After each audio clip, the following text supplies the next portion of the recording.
Well, this is the place.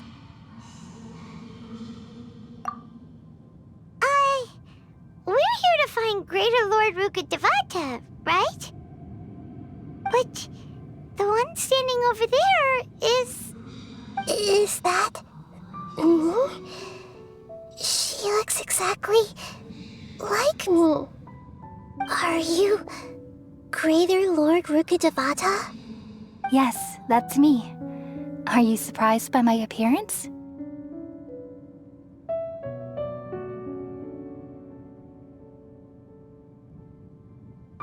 Irminsul and the surrounding lands have been reproduced here as they were years ago. But this is just a realm of consciousness. We are manifestations of the same nature. Hence why we would appear exactly the same. We're of the same nature?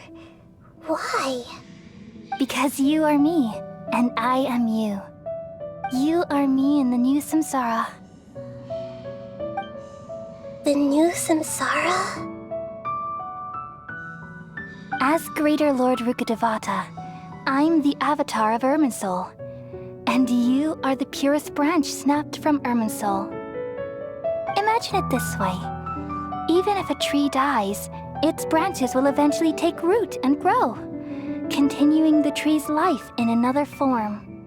I'm merely the remaining consciousness of Greater Lord Rukkhadevata. The real me has presumably died a long time ago.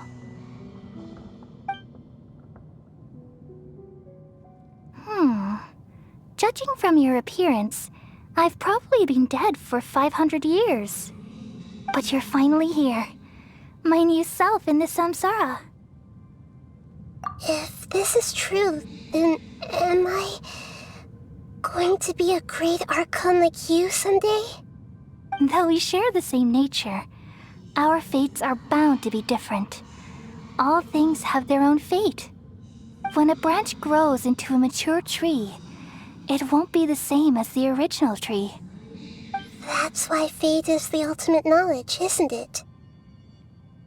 That's a great insight. Yes, very good. It's also precisely why you won't become like me. Really? But perhaps you may become an even greater archon than I. I already see a determination in you that I didn't possess in my time, and the future that it leads you to will be yours alone. Along with the blessings from your past experiences. Don't worry. The growth of wisdom is like that of a plant. You only need to wait quietly for the flower to bloom. Come to think of it, the sages never had the faintest inkling of the meaning of wisdom. Thank you. Nothing makes me happier than discovering that the archon I always admired was in fact myself in another fate. It's so nice to speak with you, Greater Lord Rukkhadevata. I've always wanted to meet you. The feeling is mutual. From the moment I snapped the branch off Irminsul and created you, I've also looked forward to talking with you. Could you tell me why you wanted to create me? And what exactly happened when you died? Ah, I see. You're here seeking answers, right? Everything that day, even the sky itself, changed into a color like this. At that time, the seven were all summoned to the nation of Conria. Except for me. I had a more important task to attend to. I had to protect Irminsul. The disaster occurred together with the pollution of forbidden knowledge. At that very moment, with my consciousness connected to Irminsul, I sensed something was wrong. The pain started to torment my mind. By the time I reached Irminsul, it was already displaying signs of corruption. Had I not repelled the pollution of forbidden knowledge with King Deshret thousands of years ago, I might have felt even more hopeless and lost. So what exactly is forbidden knowledge? It's a kind of knowledge that doesn't belong to this world, and a form of truth that can't be understood. It came from the very bottom of the abyss. Even I could never understand it. The world is constantly rejecting it, leading to all kinds of bad phenomena. If we allow forbidden knowledge to pollute Irminsul, I'm afraid the entirety of Teyvat could fall apart. So, there's knowledge that even the God of Wisdom can't understand? At that time, I knew I couldn't repel the forbidden knowledge with my strength alone. Which is why I created a device that compiled human wisdom and named it the Akasha. It's truly the world's most amazing invention. Thank you. For a long time, I thought dreams were the fruit of human wisdom.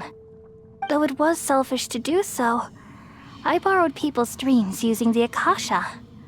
Then I compiled their wisdom and all of my own power. Well, did it work? Thanks to the wisdom of the people of Sumeru, almost all the forbidden knowledge was cleared from Irminsul. But things didn't go as smoothly as I thought. I had a terrible headache, which gave me an uneasy feeling. And then I remembered that my consciousness was also connected with Irminsul. It brought me knowledge and wisdom, but vile corruption as well. From the very beginning, my existence had been polluted by the forbidden knowledge. Oh no. How could that happen? I've experienced that pain in your consciousness. It must have been a horrible experience. Yes, but my feelings weren't important. The important thing was that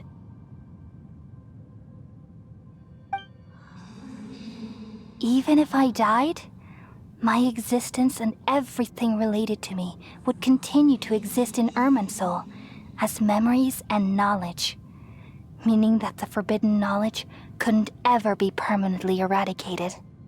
And there's no way for me to eliminate myself. It would be a sort of paradox. So, I took the purest branch of Irminsul as my incarnation in the next samsara, and left a trail of clues, all in hopes that you would come here and remove me and my pollution from Irminsul forever. Wait, no, I can't. So you realize what that implies. You are very smart indeed.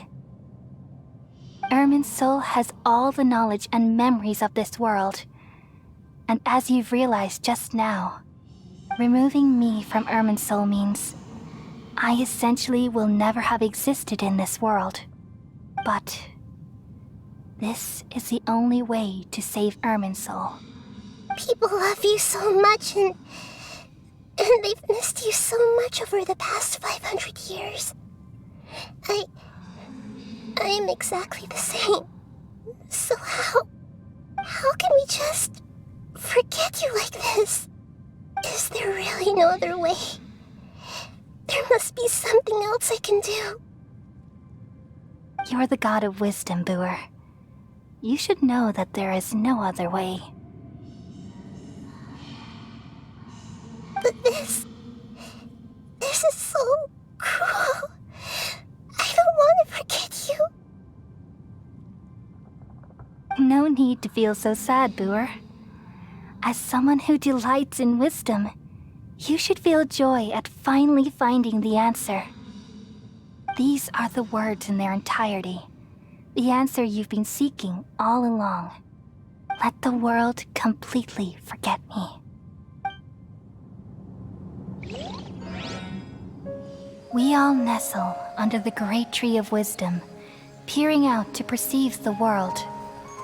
From the earth and from the rain, we perceive its wonders, until we become a white bird to perch atop a branch, and finally snap off the most important leaf. Once upon a time, I alone dreamed in this world. In my dreams, everybody would also dream after they fell asleep. Wild and wonderful thoughts would emerge from their minds. Some tumbled to the ground, and others floated to the sky, connecting all things in the world into one dazzling net. Among a plethora of worlds were numerous smaller worlds, all of fate, finding within the tapestry their brilliant glow. I gradually understood that these indescribable and constantly changing things are the most profound things in the world. Only they can completely repel the madness. Only dreams can awaken consciousness from the deepest darkness.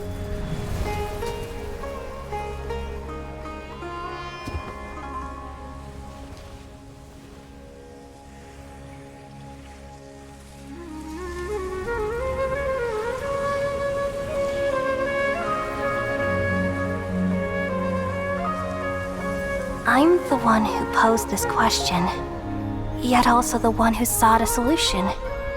Saving the world with the dreams of the people used to be my answer.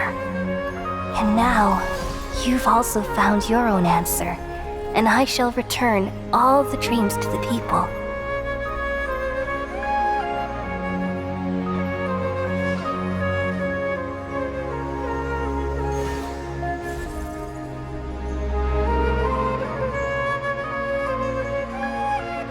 Goodbye, people of Sumeru. May you be blessed tonight with the sweetest of dreams.